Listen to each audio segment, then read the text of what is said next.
Hey people, this video is going to be about the DC character Starman. Now, Starman as a legacy character has been the mantle has been taken by many people in the past, and today I'll be covering those Starmen that actually have to do with the first one, so Ted Knight and people who are associated with the Knight family. Now, the first Starman, he was created by Jack Banley with Gardner Fox, Alfred Bester, and Maud Modskin, and also George Russo's doing everybody a part in having everybody had a creational part in Ted Knight's creation. Anyway, yeah, way too long, but doesn't matter. And now his first appearance was in Adventure Comics issue 61, which was published back in April 1941. Yeah, Ted Knight was in his beginnings an immensely wealthy heir, so he had like a lot of money, and with all this money came also boredom. You most superheroes back then were kind of like modeled after Batman in that they were rich and stuff. And fun fact, Ted Knight originally even acted as a superhero in Gotham City, but that was later retconned and turned into Opal City. So yeah, like I said, he was bored and he was also very brilliant guy. So his cousin Sandra Knight, uh, alias the Phantom Lady, I might do on that character also a video. She was already a superhero, and that inspired him to become a superhero too. So he created the gravity rod, a piece of technology that was far ahead of its time. Um, Basically, with the gravity rod, he had access to flight and energy projection and stuff like that. So, and his costume was based on that of Superman, but they made some adjustments. The artists made some adjustments so it looks spacier, and also placed the helm on him. Now, he was quite long a superhero, acting throughout the 1940s, and along with other people, served in World War II as a soldier. Yeah, and he quickly became the defender of Opal City. Now, like I said, as a member of uh, of the superhero community in the 1940s. He was both part of the Justice Society of America, JSA, and later then in wartime, the All-Star Squadron. Now, after a couple of years as a superhero, he kind of retired for a time and acted as a civilian and married a woman named Adele Drew, and fathered two children, David and Jack. Now those will be important for later, and I will talk about them. But for now, it's good to know that David loved his father, while Jack had a more critical outlook on his father's doing. Now that happiness didn't last long, unfortunately, this family life, because um, the the mother of David and Jack, she was killed by a natural slow-acting disease. And after that, Ted spent years uh, in a sort of limbo along his JSA companions. And yeah, after but eventually got out, and the character survived to 2000. So it's crazy, but and a long history, so I have to shorten here a bit down.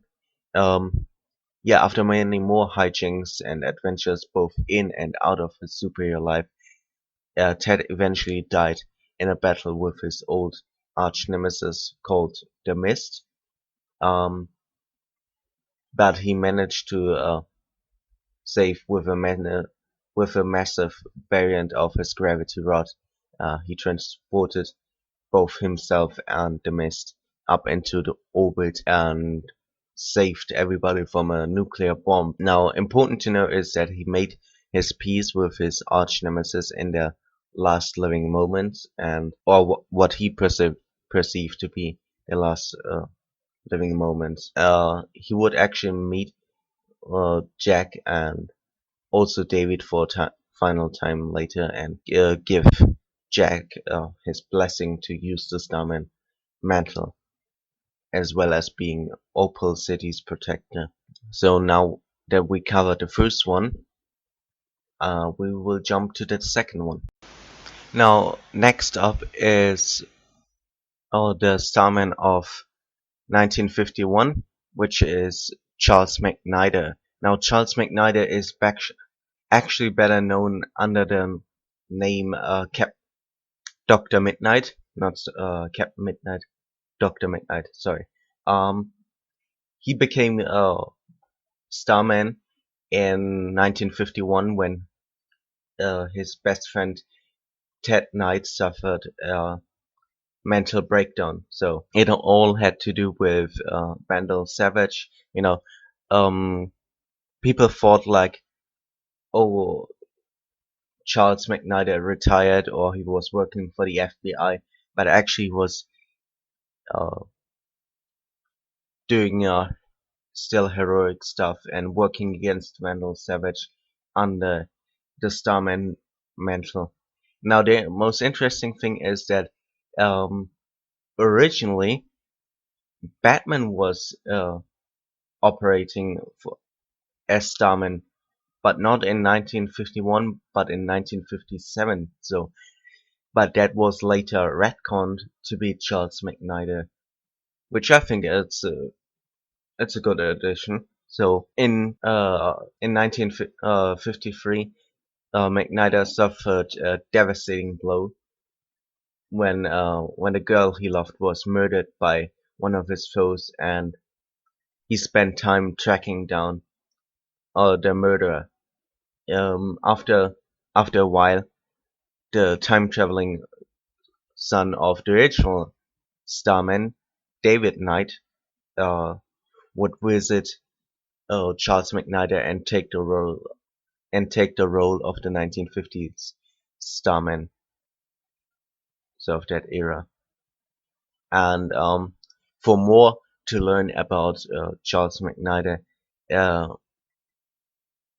I'm gonna do it maybe in a separate video when I talk about Dr. Midnight, but here it's just not enough time for it. So the next Starman in uh, in this related family is David Knight, who was introduced back in Starman issue 26 in September 1990 and made his last appearance in Starman Volume 2, Issue 0, October 1994. Now, David Knight, uh, as I previously said, was the son of the original Starman, and he took over the role of being the protector of Opal City from his father after his father retired. Now, David grew up, and as David grew up, he idolized his father and idolized Starman. So to become Starman himself was kind of like a no-brainer. So unfortunately, his career was really cut short um, because, among others, the sensation of power was intoxicating to him, and despite his uh, conviction to bring honor to his father's legacy, he only foiled a mugging, a car theft, and a drug deal in his short career, and then was shot down, uh, actually sniped by a man named Kyle, who is the son of the Mist, who I previously mentioned as the arch nemesis of the original Starman. Now, this was all a ploy by the Mist, who sent his son to kill David and his daughter to kill Jack, so the younger son of Ted. Now, despite being killed, David made a few appearances in Jack Knight's Starman solo series and was later resurrected as a zombie during the Blackest Night event and killed by the Shade before he could hurt his brother Jack. Now, lastly for today, I wanna talk about Starman number 4. Not really chronologically, but in terms of how he relates to the Knight family. So this is Jack Knight, the younger son of the original Starman, Ted Knight. Um, Jack was created by James Robinson and Tony Harris, and today he's still exclusively kind of owned by James Robinson. Now, like I previously said with his brother David, they both were hunted or in a crossfire of the Mist, and while the Mist's son Kyle killed David, his other child could not bring herself to kill Jack. Now Jack obtained the Cosmic Rod, which was another project by his father Ted, very similar to the Gravity Rod, but kind of different. So he shaped it into a staff and most notably refused to wear a superhero costume. Instead, he wore protective goggles and a jacket with a star on the back on it. Now, Jack didn't want to become Starman because he was quite critical of his father. So that was the main difference uh, to David, that he didn't want to become a superhero.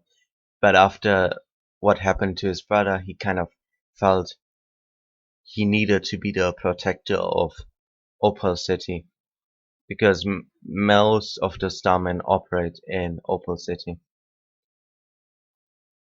Now, Jack oh, was mostly self-contained in his stories. They often featured his ghostly brother David, but also the Shade, which is a really cool immortal supervillain, um, who started off as being a villain to the original Flash, Jay Garrick. Now, after his solo series in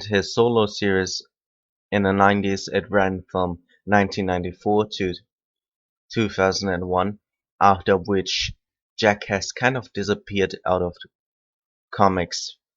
Uh, and the reason behind it is because, well, he's kind of owned by James Robinson, and he wish that the character retires in a publishing sense. So there have been small cameos, but you really don't find any stories the outside of the solo series in 1994 with Jack in it, because they kind of had to be approved by James Robinson.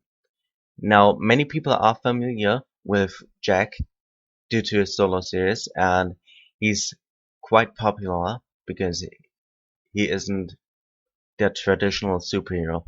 And it's kind of a shame that we probably never gonna see him again in the comics, because I personally think he's underrated.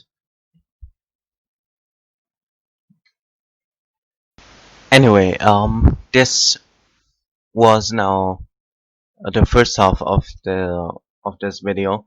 Next half is going to come out next week, probably next Sunday. I'm sorry for the delay, and I hope you enjoyed this video. I know it's not perfect. It could have been done a little bit better, but I'm looking always for a tight schedule currently. So yeah, thanks for watching my video. Well, the books are full of words that you read, and the show gets me paid.